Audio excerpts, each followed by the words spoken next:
Greetings, everybody. Jess Romero here. Hey, so sorry for the lateness of this. I have a minor ear infection on my left ear, but so I will continue to trudge along best I can. So for this week, for the grant proposal writing, I decided to focus on something that was kind of what I felt that I've been called to by Christ, and that is, as he spoke and declared, he said, "Blessed are the peacemakers, for they shall be called sons of the Most High," right? Matthew 5:9. And with that, also with King Solomon, he said there's a time for everything and a time for every matter under the sun. And from Ecclesiastes chapters 3, where he talks about there's a time for war and a time for peace. I think it's important as Christ's ambassadors that we endeavor unto peace, not man's peace, but Christ's peace, as it says that he made peace through the shedding of his blood on the cross. So through Christ alone is true peace. But we are called to the reconciliation, his reconciliation, right? The ministry of reconciliation, as Paul talks about in Colossians. So with that, I'd like to focus on a foundation that I find of interest or found of interest, and that is the Berghoff Foundation, which was established quite some time ago, many decades ago. And it was established during the Cold War by Dr. George Zundel in Germany. And in the midst of the Cold War in the early 1970s and 71, it was established. And since then, it has grown to be quite a think tank research center, and really all encompassing towards the endeavor of peace and understanding. Um, and so, with that, I would like to, write a grant proposal, if you will, with or for the Berghoff Foundation to fund an expedition, if you will, to Iraq, which many of you know, many decades we've been fighting there. We fought many wars, several wars, many of which have left a lot of people dead. Unfortunately, over 2 million between the Iran-Iraq war and then the sanctions and then the war that we started, Operation Iraqi Freedom, and ISIS, Operation Inherent Resolve, if you will. And so I think it's important to establish peace in this area, and partially because it is the location, it's the cradle of civilization of the Sumerians, Akkadians, from which the Garden of Eden, of which the Sumerians called it the Garden of Anu, if you will.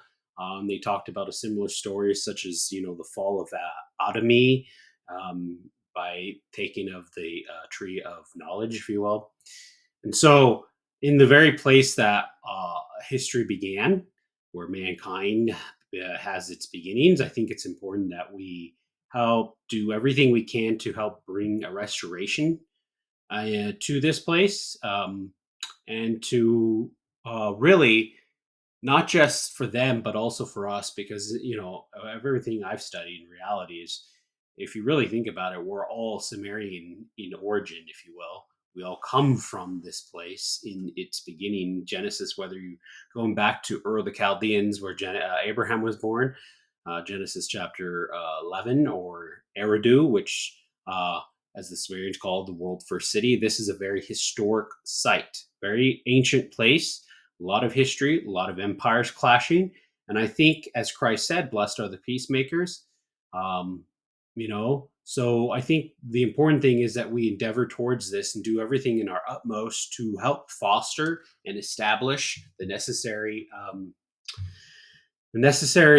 foundational capacity, the ability to live in peace with all men, just as even the Apostle Paul talks about in the New Testament. He speaks about live at peace with all men as much as that is possible, right?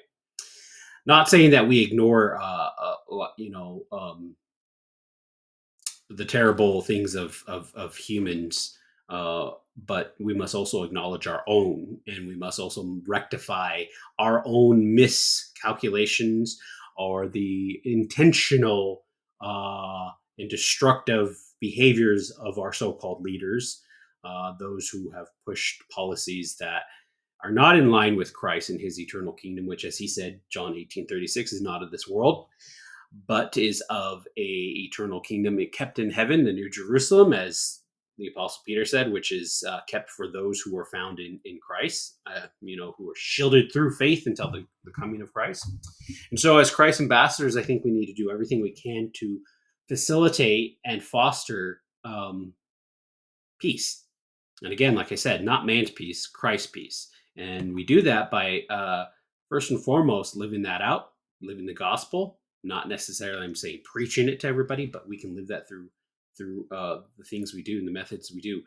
And so, I guess, as he said, love your neighbor as yourself. And so, I guess, with that said, as Christ said, go out, minister to those who are hurting, cry with those who are crying, mourn with those who mourn.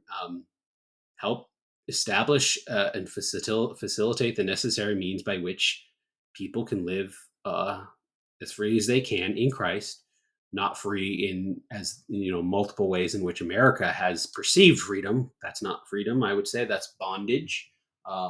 Such as what is celebrated during this month now. And so I think with that, I would reach out to the Berghoff Foundation and possibly to the United Nations. I know a lot of people wouldn't appreciate the UN, but the UN does have a lot of good people that work for them. In fact, if you look at, for example, there is an retired Army NCO. I think he was an E7 or E8. I forgot his name. Sorry.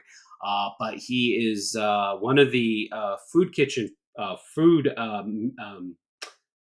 missions in Gaza, helping to feed the Palestinians, and he is a U.S. Army veteran, which I found rather fascinating when I watched a documentary about him and his story and how he's just helping to do what he can to reach out to feed people who are starving. Christ said, "Feed those who are hungry." Right?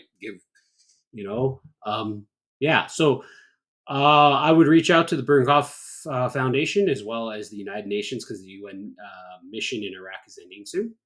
And I would establish some sort of new foundation in Iraq with learning, because I think in order to facilitate peace, you have to have understanding. Not that you always have to have agreement, but understanding is, I think, primarily one of the most foundational aspects of peace. Is how can you even begin to have any kind of peace if you can't even understand your quote unquote enemy? Not that they should be our enemy.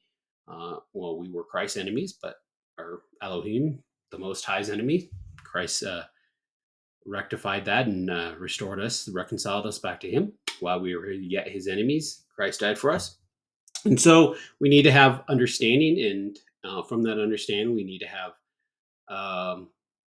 openness to help do what we can to help bring restoration and healing, which I would argue does not inquire or require the use of military force. I think that has its place at times, but to utilize that all the time, I think it's in the way. And I say that as a veteran. See? All right. Anyway, so I will post some stuff on this, and hope everybody has a great weekend. All right. Take care.